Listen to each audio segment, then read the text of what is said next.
Eh, bueno, te agradezco que participes en el programa de Desafío Siglo XXI. El reto de la salud es un reto importante, ¿verdad? Tenemos serios problemas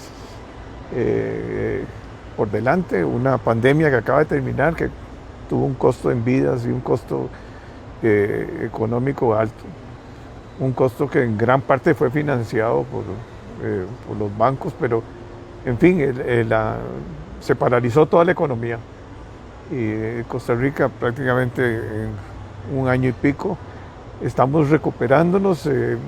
Ahora vienen nuevas cepas, ¿verdad? O nuevas variedades de este virus que no está como muy claro si tiene la mortalidad tan alta como la tuvo el primero, pero de ahí hay que estar preparados. La caja sí demostró una fortaleza importante en la parte de respuesta, digamos. Creo que Costa Rica en eso está muy orgulloso de todo lo que ha hecho la Caja del Seguro Social. Todos queremos a la Caja del Seguro Social, pero todos tenemos problemas serios, complejos, si va a salir financieramente la caja. O sea, cada vez hay menos cada vez hay menos empleo formal, cada vez nos envejecemos más toda la población, ¿ya? O sea, no es lo mismo de hace 20, 30 años. Entonces, y la caja cada vez tiene costos administrativos más altos. Y los problemas de todas las necesidades de salud son importantísimas, pero no la estamos atendiendo a como debe ser. Así que hablemos un poco sobre esta problemática. Sí, Jorge, como vos lo dijiste, es una de las cosas más importantes. Bueno, realmente de la pandemia estamos saliendo de una tercera ola. Ya se habla que puede venir, la OMS dice, de una cuarta ola. Ya con la nueva variante, el virus es un virus muy nuevo que realmente hemos ido aprendiendo día a día. Así como dijiste, la caja realmente dio la cara. Al principio tuvimos nuestras deficiencias, se retrasó mucho la entrada de vacunas. Nunca se habló claro, sinceramente, de la cantidad de vacunas que iban a entrar y había siempre un pendiente, pero sí hubo, digamos, a un corto plazo una adecuada respuesta que la estamos viviendo. Actualmente no sabemos realmente cuánto, si las vacunas en sí, como es un virus tan nuevo que hemos ido aprendiendo día a día, qué tanta protección va a dar las vacunas, qué tanto. Lo que sabemos hoy en día es que las vacunas están evitando a que vos te compliques, no está evitando que vos te infectes. Yo apuesto también a los estudios de los antivirales que están saliendo al mercado, que eso puede, aunque son caros generalmente, pues puede evitar muchos internamientos en pacientes que se les puede dar un antiviral con antelación y evitar que se llegue a complicar. Entonces aquí, bajo esa problemática, digamos que hemos ido mejorando. Hay que ver cómo va a ser nuestra respuesta, si se nos agrava con la Omicron la situación, ¿verdad? ¿Cuál va a ser nuestra respuesta? Si vamos a tener que volver atrás, ojalá que no, que sigamos adelante. Por otro lado, sí, concuerdo con vos en la parte de que el empleo que no ha sido el adecuado, el trabajo informal que se ha fomentado mucho, ¿verdad? Y yo creo que la caja debe valorar que si usted tiene un empleado que lo trabaja solo por horas, pues es difícil que vos puedas asegurarlo cuando a vos te cobran como si fuera una jornada de 8 horas. Eso se ha visto mucho, por ejemplo, con el trabajo más informal, la empleada doméstica, donde en que usted la contrata por 2 horas o 3 horas al día o 2 veces por semana, a la hora de asegurarla tenés que la aseguran por tiempo completo. Entonces, vos decís, ¿cómo voy a estar pagando bajo un salario que no es ni siquiera el que yo pago, sale pagando a este empleado? Y así vemos muchos empleos informales, los cuales la institución obliga que el aseguramiento debe ser como si fuera un trabajo de 8 horas diarias. Entonces yo creo que ahí entramos en una parte económica en la cual se han perdido muchos los incentivos en los cuales vos me imagino, los patronos puedan asegurar a muchos empleados de los cuales son temporales o son solo por horas, no por trabajo completo. Por otro lado, veo muy Perdona, difícil. ahí hay una cosa que es importante también, es, bueno, aparte de que es complejísimo, Sí. asegurar, ¿verdad? Eso es un trámite que no se puede hacer Sí. digital, ¿verdad? Tiene que prácticamente ir personalmente el patrono y lo investigan al patrono, investigan al empleado y no puede haber burocracia en eso, o sea, tiene que ser bien simple y además la modalidad del trabajo cambió totalmente, ¿verdad? Ahora hay un montón de personas que trabajan en la casa con una computadora y eso, el mundo está cambiando. Ya vemos que los centros de oficinas cada vez no van a volver a la normalidad tampoco como existían antes, porque se dieron cuenta que se puede trabajar remotamente, ¿verdad? Digitalmente, ¿verdad? Entonces ahí la caja tiene que también adaptarse a eso y como la caja también cobra todas las otras cargas sociales, ¿verdad? En la planilla, entonces eso es algo que agrava. Entonces hay una cosa que esa carga social es demasiado alta para el patrono. Entonces eso afecta los ingresos de la caja del Seguro Social. Y aparte de eso, está no solo el desempleo, sino el subempleo. Entonces estamos hablando de una población muy grande. Y además de migrantes que son muchos, ¿verdad? Pero bueno, aquí lo importante es, ¿está la caja preparada? O se ha burocratizado mucho, o ha crecido, pero en burocracia y en trámites y en problemas, porque uno ve que el cuerpo médico son 6.000, 7.000 médicos, eso es lo que tiene la caja, de los 50.000 que tiene. En sí, la caja, si uno habla en números generales, en mi época que yo conocía, pues el empleado de la caja en general son 50.000, ¿verdad? ¿Qué porcentaje es del sector salud? No te lo podría decir, y qué porcentaje es burocrático, pero realmente yo considero que hay mucho sector burocrático, siendo una institución de salud, como vos mismo le decís. Hay que hacer una reingeniería porque se vino un cambio a quedarse. El teletrabajo vino a golpe de tambor a quedarse. Ya veíamos que esto se iba a dar, que iba a presentarse, pero la pandemia nos lo hizo a nivel mundial a golpe de tambor. Entonces ya este sistema vino a quedarse. Entonces tenemos que ver cómo nos afrontamos y podemos implementar mejor este sistema y que no sea tampoco muy costoso a los patronos. Porque más bien ahora, como vos mismo dijiste, yo no sé qué va a pasar con tanto oficentro, donde ya se dieron cuenta grandes empresas que en vez de tener aquella oficina de 1.000 metros cuadrados, puede tener una oficina de 250 metros cuadrados, pagar una cuarta parte de alquiler, además del gasto de electricidad, luz, implementos de limpieza y todos, pues van a disminuir. Vos como economista conoces más esa parte de que todo esto va a cambiar mucho el esquema que existe hoy en día. Bueno, en ese esquema tenemos que ver la caja, cómo logramos, como te digo, volver a este trabajador de horas, a este trabajo informal, cómo volverlo formal, pero que tampoco sea una carga hacia el patrono. Yo lo veo de esa forma porque definitivamente no se puede hacer una carga total hacia el patrono y ni siquiera al Estado, porque tampoco al Estado, sino que sea realmente que se haga una escala de cobro por las horas de trabajo.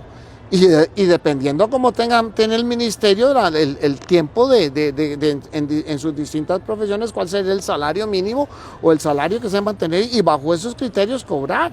No llegar a hacer una implementación a la brava y decir, no, usted como trabajador independiente debe ganar mínimo esto.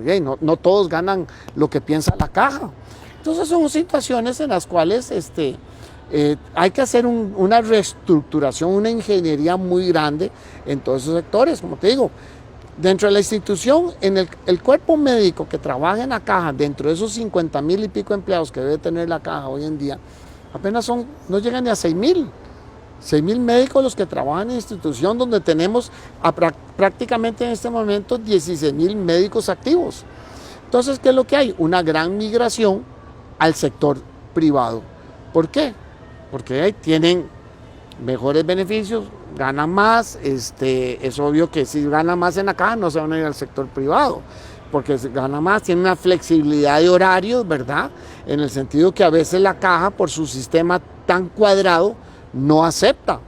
Yo situaciones de estas las viví, inclusive en el Hospital México, cuando la crisis de anestesiólogos en el año 2010, 2011, con el doctor Soto Pacheco, donde nos dimos la tarea de buscar anestesiólogos que trabajaran en institución por lo menos un día a la semana.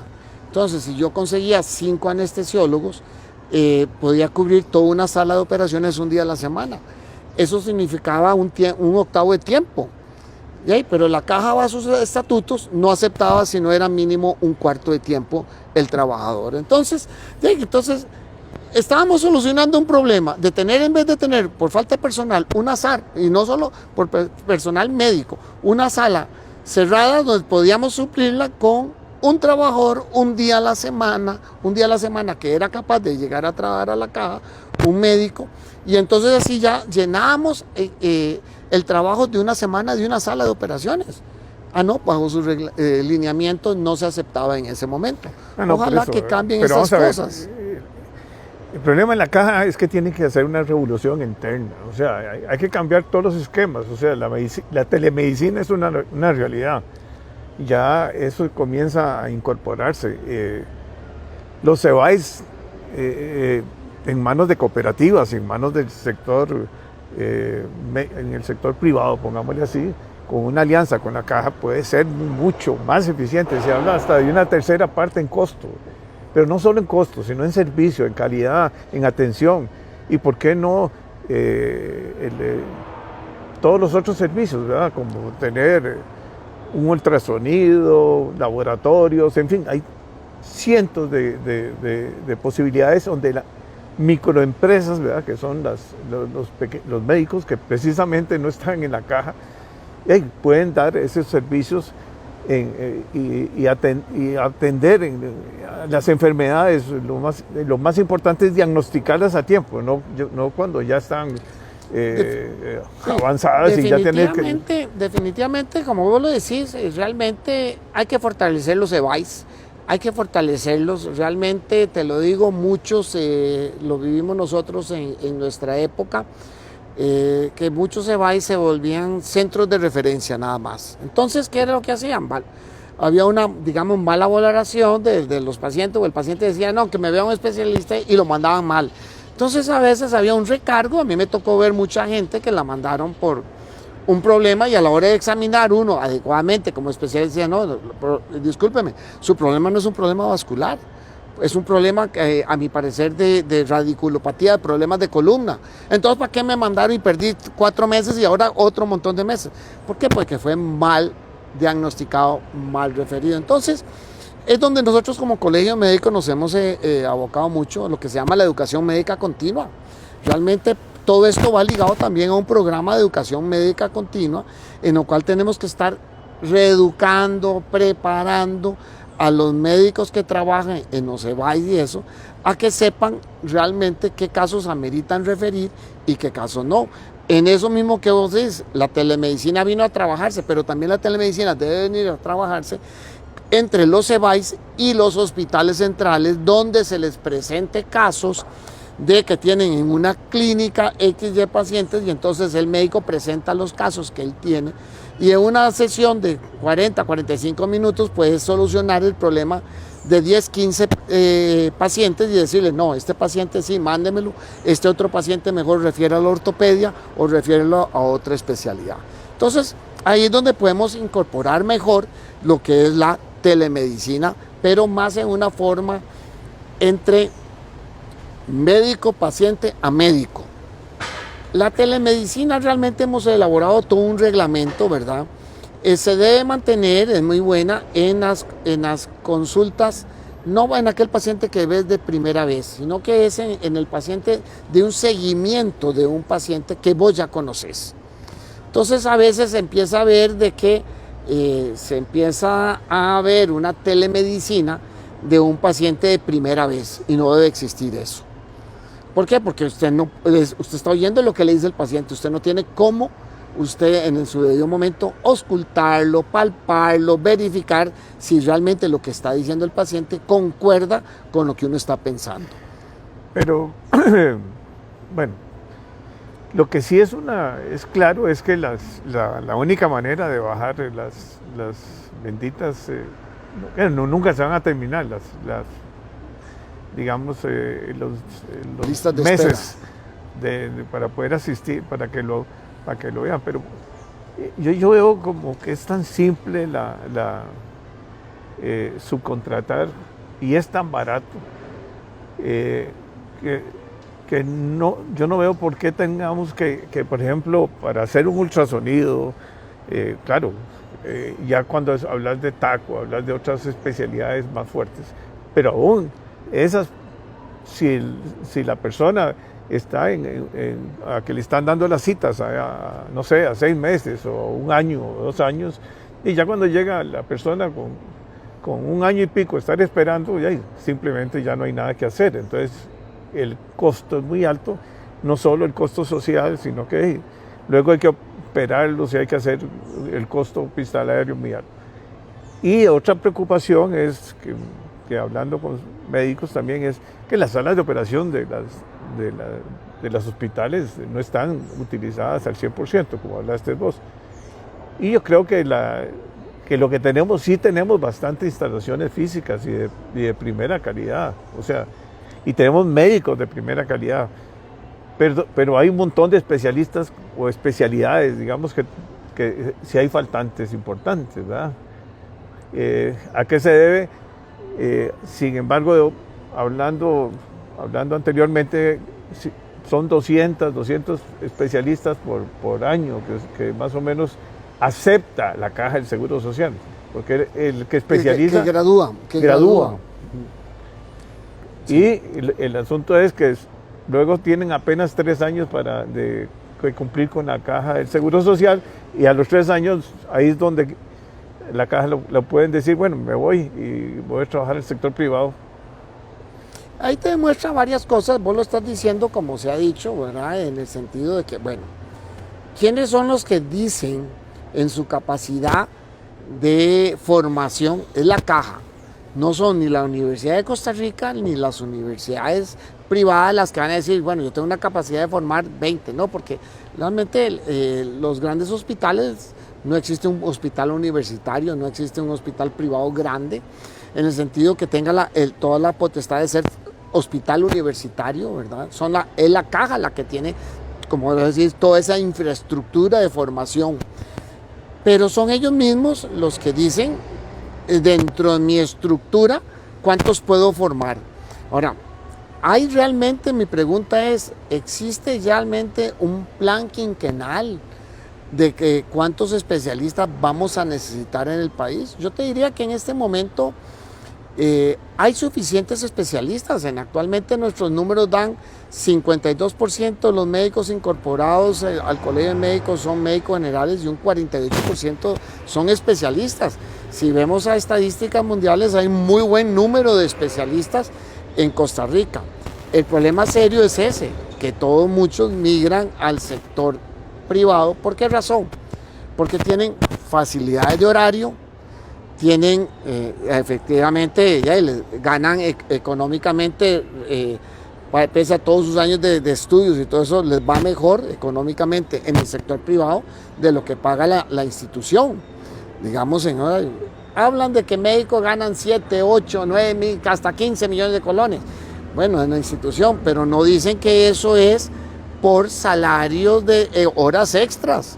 Hay gente que se mata, que hace 15, 22 días de disponibilidad, y eso va inclusive en contra de cualquier ser humano, ¿verdad? De su capacidad resolutiva, porque eso lleva a un cansancio físico y mental muy grande.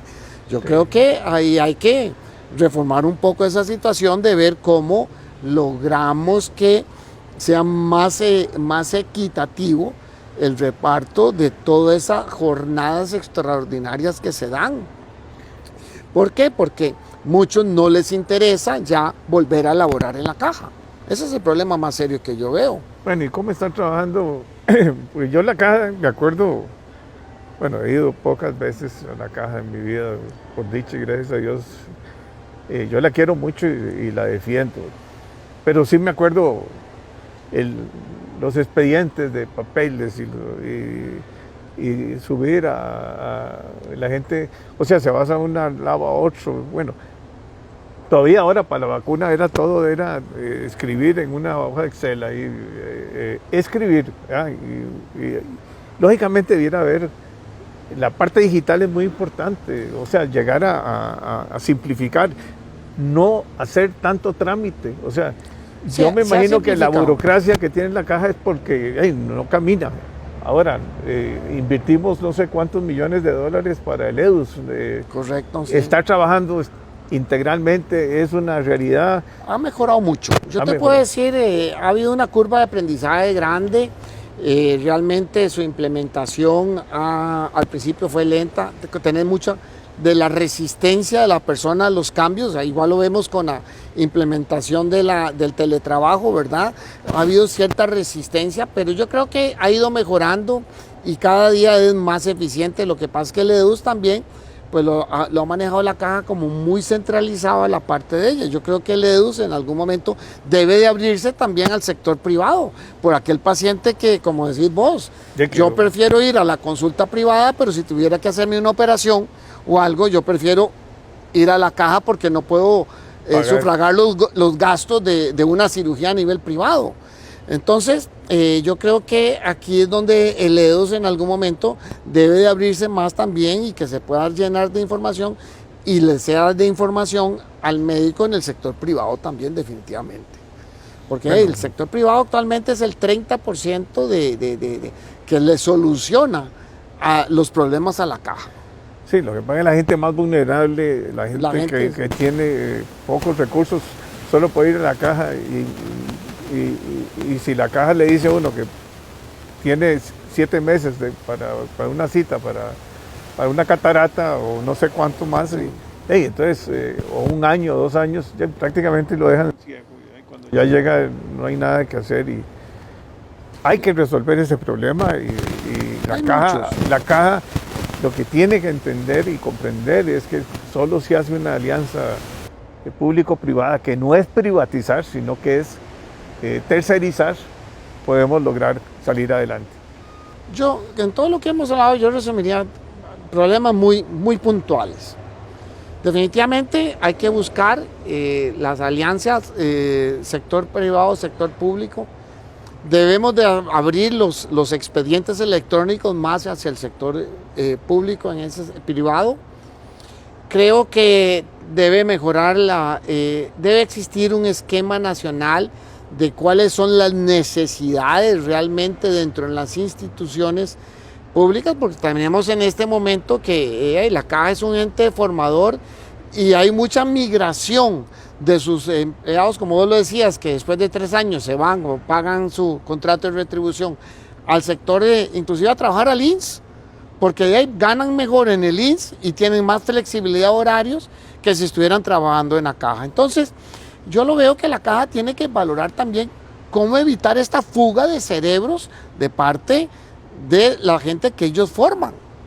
Entonces hay que ver, no es a veces mucho el estímulo económico. Yo creo que existen muchas otras situaciones de flexibilización de horarios, estímulos de flexibilidad en su trabajo. Por otro lado, la caja debe mejorar la utilización de sus recursos en el sentido de tanto en los tags, en las resonancias, en los ultrasonidos, ¿verdad? Hay hay estudios de costos, de todo. Mira, no sé realmente qué tanto los han hecho, ¿verdad? Pero me imagino que son de las cosas que tienen que hacer una reingeniería total acá en estos momentos, porque hay un cambio muy grande antes de la pandemia, después de la pandemia. Entonces, ahí es donde yo creo que hay que revalorar toda esta situación que se presenta. ver cómo mejoramos inclusive en la formación académica, hacer alianzas inclusive con el Colegio de Médicos para continuar con educación médica continua, que no sea no solo la caja, y que el Colegio de Médicos bajo sus programas pueda ayudar a la recertificación médica constante, tanto del médico que labora en lo privado como el que labora en lo público. ¿Para qué? Para asegurarle a la población costarricense que es un médico de primera línea. Y sobre todo, cómo reforzar los EBAIS para que muchos no sean realmente centros de referencia, porque muchos de los EBAIS se han vuelto centros de referencia. Y entonces, ¿qué es lo que está recargando? Al segundo y al primer nivel, y al tercer nivel, perdón. Entonces, si nosotros mejoramos todas estas situaciones, podemos dar una pronta diagnóstico y tratamiento en el segundo y en el tercer y en el segundo y en el primer nivel a muchos pacientes que se están quedando rezagados, porque también la fila empieza de ese nivel. Entonces aquí es donde debemos mejorar mucho, e inclusive que los EBAIS hagan inclusive alianzas con centros cercanos donde pueden tener un ultrasonido, donde a un médico o a otra persona ya se le paga por porcentaje de los exámenes que él les realice a la institución. Ya en Europa todos los sistemas médicos centralizados, digamos, como la caja, que no es privatizar, pero sí tercerizan. O sea, lo que hacen es buscar la eficiencia y la productividad y la competitividad, y eso es lo que es importante. Eso de que todo tiene que hacerlo el Estado es terrible. El Estado es el que maneja todos los recursos, pero a su vez con calidad, con control, hace esa tercerización. Correcto. Bueno, Mauricio, muchas gracias. Excelente. Encantado, con mucho gusto, ahí estamos a la orden. Realmente yo creo que hay mucho que avanzar. Hay muchos retos. Hay muchos retos. Creo que debe existir inclusive una mejor comunicación entre la Caja y el Ministerio de Salud. Yo siempre he considerado que el Ministerio de Salud actualmente ha delegado muchas de sus funciones a la Caja, donde él debe ser el ente totalmente rector. Sí, claro. Y ha dejado de ser muchas veces su funcionamiento de ente rector, y le ha pasado cosas de rectoría a la Caja. Y el ministerio es el que debe decir: no señor, usted tiene que hacer tantos especialistas, usted tiene que fomentar esto, tiene que hacer esto. Y el ministerio, en otras palabras, bueno, ahora tuvo un papel protagónico por el asunto de la pandemia, pero yo siento que es mantequilla. Le delegó mucho dentro de ese papel protagónico a la Caja, claro. Porque muchas de las cosas que nos reclamábamos en el colegio es que la Caja al principio, en vez de vacunar a todo el sector de salud de primera línea, aprovechó y se brincó lo que ha hecho el ministerio y vacunó mucho a su personal administrativo para ponerlo a funcionar, y lo que reclamamos, y cómo no se ha vacunado al sector privado que labora en lo privado, el sector salud que labora en el privado, que ve más o menos el 30%, igual veían pacientes con COVID. Y vacunó primero las secretarias y costó mucho, y otros puestos administrativos, y eso no lo estoy, eso lo salió en las noticias, eso salió por todo lado.